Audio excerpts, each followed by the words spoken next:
Welcome to another episode of Growth Marketers Podcast. I'm Solomon Timothy. And I am Taylor Rowe. Today's episode, we actually did another Q&A session, took questions that were submitted by our listeners. So we appreciate you guys for submitting those questions. I think we got to 3 different topics today, covered everything from, I guess, a lot of revolving around SEO, search engine optimization, as well as pay-per-click, what people should do in terms of deciding between the two, what to do within ad campaigns, and how do we understand when our ads are working or not working, if we are experiencing what we call ad fatigue. And then the last question we answered and wrapped up was, what was it around? Of course, I know the answer. It was around the best tools for pay-per-click. Best tools, yeah, around pay-per-click as well. So some great topics there, and hopefully you guys find some value.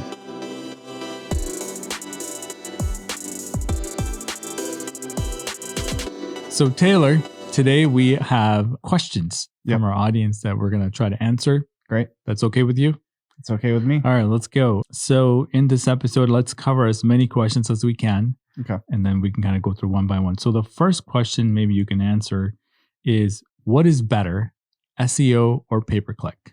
Believe it or not, it's a pretty common question that people ask, is what should I do, SEO or PPC? Or both. It's a tough one. Yeah, I mean, ideally both, right? When you look at the strategy behind, I think the reason that people compare those two is that it's the end result is very similar for what we would call as like a bottom of the funnel search, right? So if you're looking for an SEO agency, you go to Google, you search SEO agency Chicago, and then at the top there's the paid results, and right underneath that is the organic results. So the question is, well, do people click on the paid ads, or they click on the organic results, or is it going to be more cost effective to do the paid or the organic? But when you start to dive into them individually, the strategy starts to differ depending on the search intent. So ideally, more top of the funnel research related search would be something you would probably focus on more organically, and then more bottom of the funnel is something you'd be willing to pay for. In an ideal world, you'd be in both positions, right? Because if there's 10 results organically and then 4 ads, 14 spots on the first page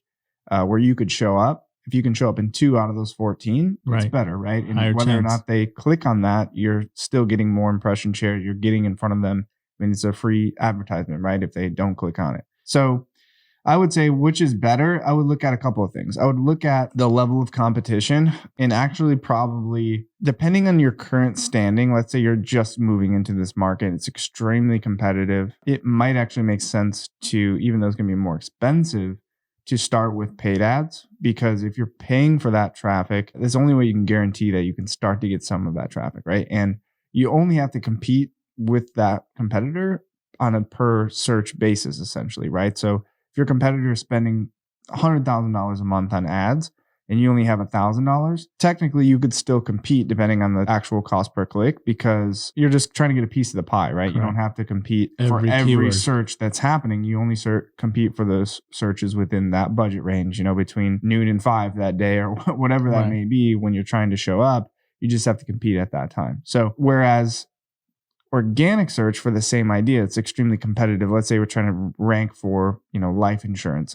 whatever, auto insurance. It's so competitive that it's almost impossible to get within the first 3 or 4 pages of Google. So if that's the case, it is a zero-sum game, right? Where you have to compete at all the time. Like, you can't just show up number one for a couple hours throughout the day, or for half of the searches, right? Or for 10% of the searches. Whereas with paid, you could show up theoretically for just 10% of the time and just try to get a piece of the puzzle and get enough business for you to make sense, even though your competitors are much larger. We're just trying to get a piece of that pie. So I would say it depends on the level of competition. If it's feasible, if all things are equal, it's feasible for you to actually compete and rank organically. That's probably where my preference, where I would start to slide the scale towards putting a more of an emphasis on organic search, because almost always in the long run, showing up organically is going to be more profitable for you, because Google ads are just going to continue to increase in cost. It's going to be continually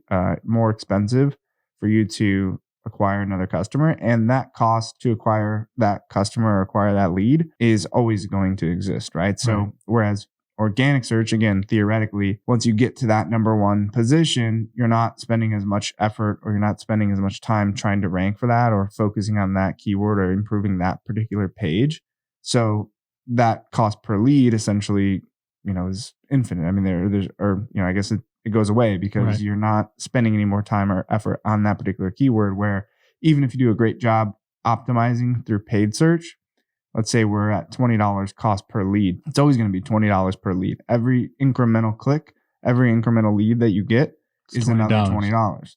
Whereas organic, if all of a sudden, huge increase in demand, right? We have, perfect example, we have a couple of manufacturing clients actually that during this pandemic, all of a sudden, the demand for one of their products, which is a sanitizing product, went up exponentially overnight, seemingly, right? All of a sudden, there was tens of thousands of searches for this one product that they could manufacture. And because they ranked number one organically for years and years, there was no extra cost, right? Whereas if we were just relying on paid, those 10,000 searches, even at $1 a piece, would have cost $10,000 to get those clicks. So I think in the long run, it's always going to be more beneficial organically, but you have to be realistic with your starting position and the level of competition. Yeah. And also, if you do them both, you can learn where can you show up for, right? There's a lot of research that we use paid search to drive the SEO strategy. That if you don't have that paid search, it's hard to figure out what keyword should I be working on from an SEO perspective. Yeah, that's a great point of like a starting point. If you're starting, I was assuming when I said starting point is like, you're already on page 3 or you're, wherever you're at or the level of competition. If you're really doing nothing today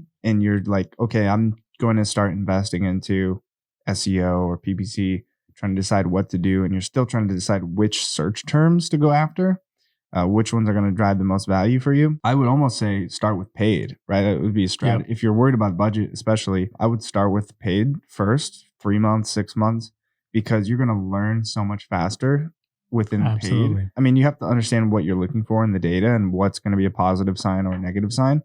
But again, with organic search, you could start to optimize. You could pick 100 keywords that you want to focus on.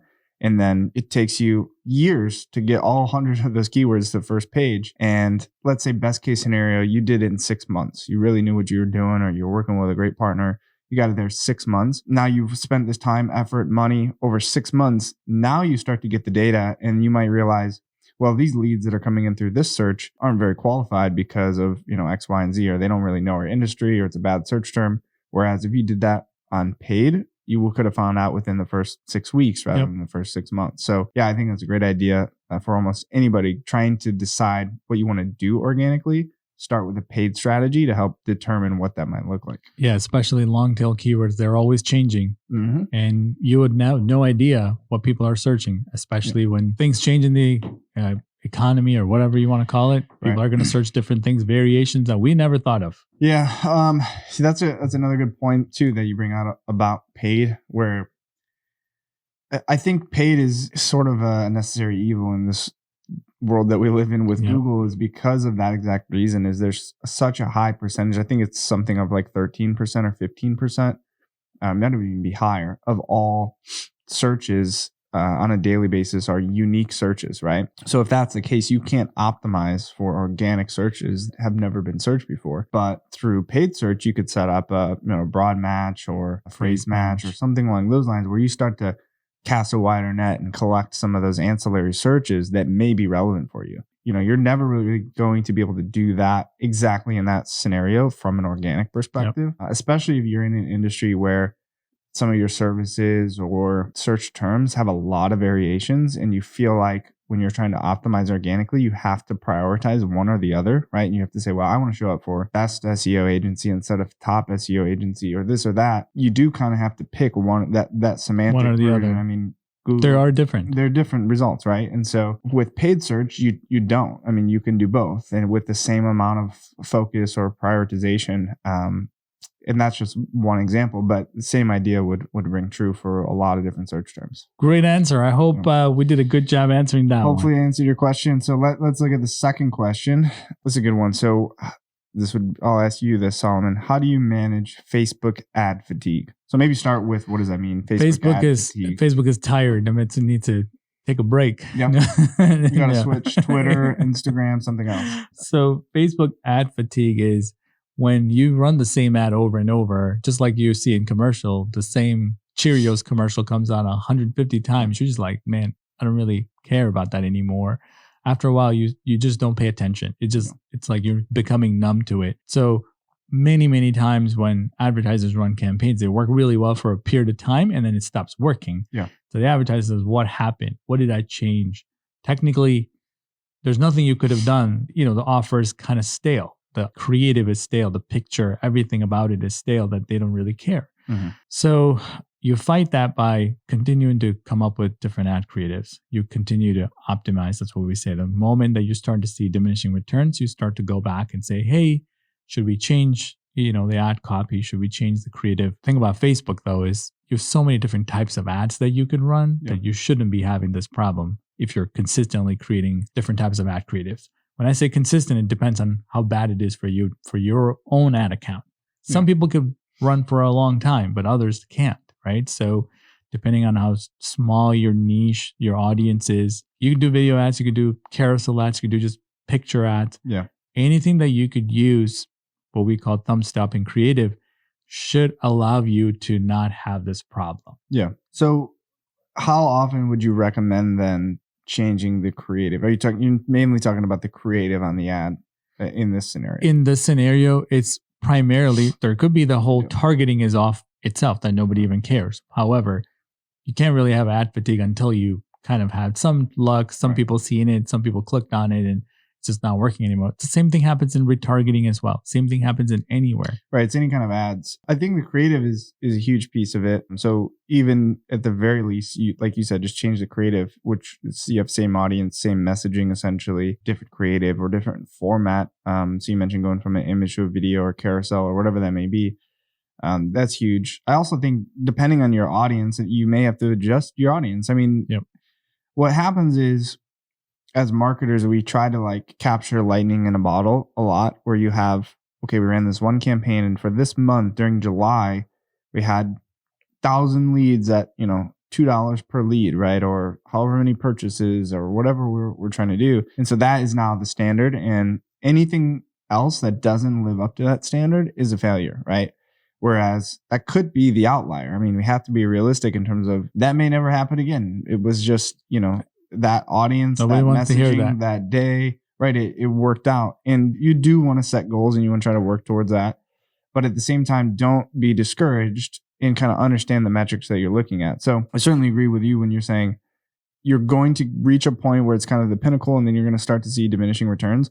So even on that downslope, I think you want to look at, is this still profitable for us? Or are we still, it's not as good as it was, but are we going to throw everything out and just start over because our cost per lead went up by $5 or $10 compared to what it was 2 months ago, but it's still consistent, still profitable, it's still bringing us quality leads that we're closing as a business. So yeah, let's start looking at other strategies, but let's not throw that out, right?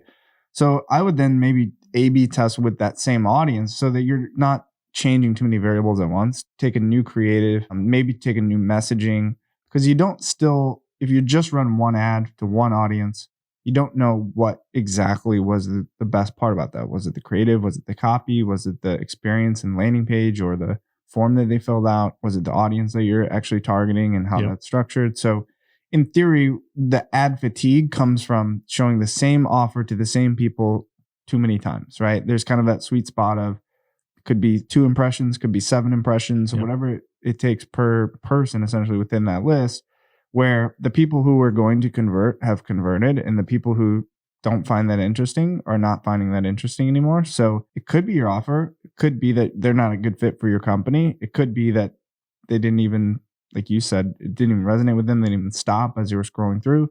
So that's what you need to test. And then at that point, it may be the audience because you've already captured that captivated piece of the audience. So let's move on to a new audience. And then we have to kind of start over with that playbook because that same message, that same ad might not resonate with a new audience. One thing to also note, I've seen this before, is where you think it's ad fatigue, but it's really not. Does that make sense? Just because you're starting to see diminishing returns, you automatically think that, it must be that people aren't liking my ad. Just like you said, you may have to you have to really make sure that how many times are everybody seeing this ad before we call it an ad fatigue. Right. Well, that's what I mean is that just because the numbers aren't, you saw a peak, you have to look at what's the outlier and what's the norm. So you ran the ad for 3 months, and month 1, it was, $10 a lead. Month 2, it was $8 a lead. Right. And month 3, it was $11 a lead. And so you look at that and you say, okay, well, we had $8 a lead, so it got better and now it's getting worse. But you look at that over the course of 3 months, and the actual outlier was the $8, right? Because normally it was $10 or $11. So, and those are obviously, we're splitting hairs in those scenarios, but you can see the same thing happen where it goes from 20 to 25 to 15 to 18 to 30. And then, you know what I mean? And all of a sudden it's like, well, it's 30 now. It used to be 18. You have to look at the level of competition. You have to look at possibility of ad fatigue or audience, essentially exhaustion. So there's a lot of things that are going in. I don't know if we're getting off too far on a tangent for the question that was asked, but I think the short answer is you need to update your creatives. But what we're trying to say is don't throw it all away too soon. Yep. Have some sort of a schedule where you're doing every 90 days or whatever that may be, where you're updating at least some creatives so that you're not annoying your correct. Your if the engagements start to go down, it's natural for the cost per click to go up. Mm-hmm. You know what I'm saying? So it could be that, and we're calling it ad fatigue, right? Anytime the engagement starts to go down, they're going to naturally show other ads with higher engagement above your ads in the newsfeed. Increased competition. I mean, there's a lot of stuff. So that's a fantastic answer. What is our next question? That is, what are the best PPC tools for SMBs, small, medium-sized businesses? Sure. PPC tools. That's a very confusing question. What are we talking about when we say tools? Yeah. So I think to clarify the question, PPC, pay-per-click, typically we would be looking at like Google Ads tools. I'm actually going to say, and maybe this isn't what the person was looking for, but I'm not a big fan of automated tools for an SMB to manage your campaigns. I'm a huge proponent of tools to research and strategize and then execute within the Google Ads platform themselves. So there are tools for maybe a larger company, a more enterprise company to manage your campaign, like a Marin or a Kenshu or something like that. That is a lot of automation, but you got to be an expert in AdWords to then use that. You can't just jump to the automation. So it's only as good as what you tell it to do. Yeah. Any kind of buzzwords around automating or automating any management of any marketing campaigns, even though we call it marketing automation, there's no, you can eliminate that human sort of strategy and eye. So what I think the best PPC tools for an SMB marketer who's looking to research and understand, let's say, what their competition is doing, what the cost per click is, what the search volumes are. One would just be use Google Keyword Planner. They're going to get a lot of information on the search volumes and cost per click, those sorts of things. Other third-party tools, things like SEMrush or SEMrush, depending on who you ask and how you pronounce it. What part of country you're from. But I call it SEMrush. SEMrush, they have both SEO and PPC data, but a lot of great PPC data, including showing competitors' spend levels. So you can kind of get a ballpark of what they're spending, cost per click, search volume, actual creatives from display and retargeting or remarketing ads.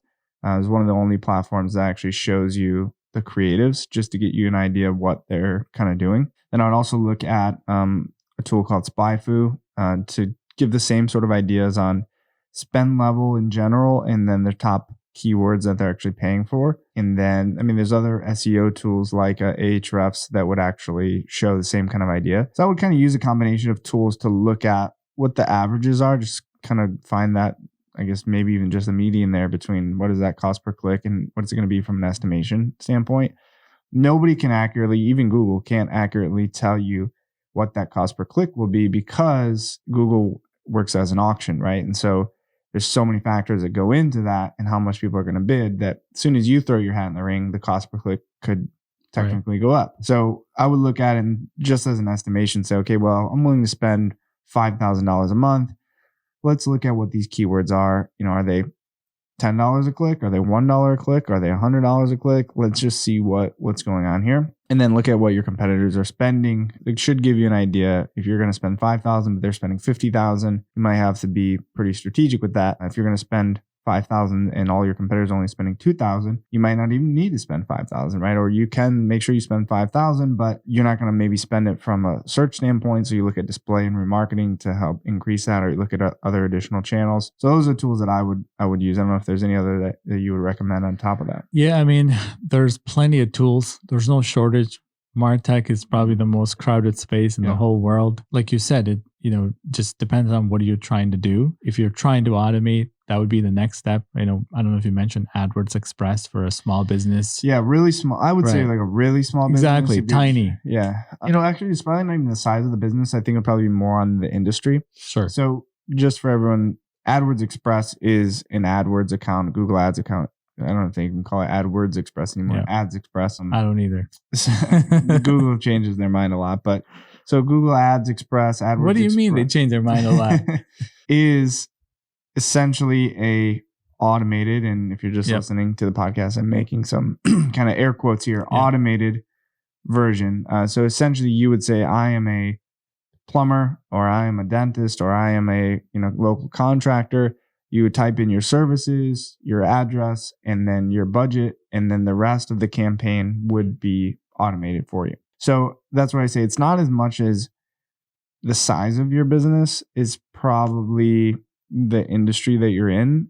A lot of those very well-defined industries are a lot easier for Google to say, okay, service area, here's the budget. Ad copy. I am a plumber and I'm in Chicago, or I'm a contractor and I'm in, wherever else, Detroit. And so you just put your service area, all the neighborhoods around Chicago, and then the services that you have, and then Google can automate and manage that bid.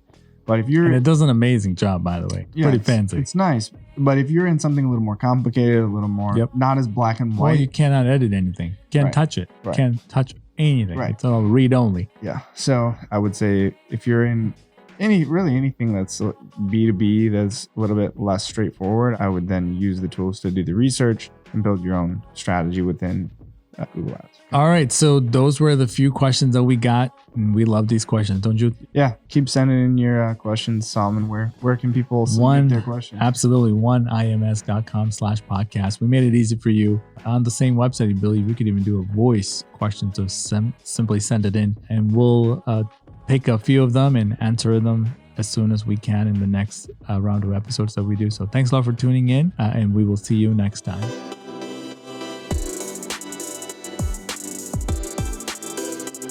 Growth Marketers is brought to you by OneIMS, helping you reach new heights through integrated marketing.